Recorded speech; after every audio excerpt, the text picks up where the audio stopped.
Sarap ng tulog ng aming ningning. Nasa puno ng bayabas po siya.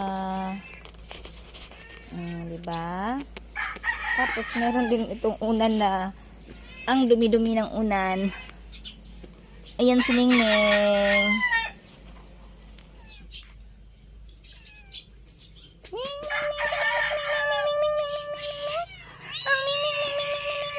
Ang diri ka din na undan. Manundog ta ani. Hello? Hello. Ayun yung iba.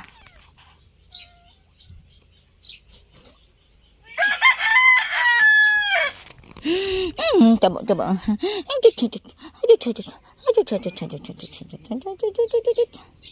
Mag-ano muna ako ng sili. Oh my God. Ay. Ayan oh. I-harvest ko yan. Tapos ibenta. Dami. Yung sanga na lang. Tapos nakabutas ako. Baka may ahas dito.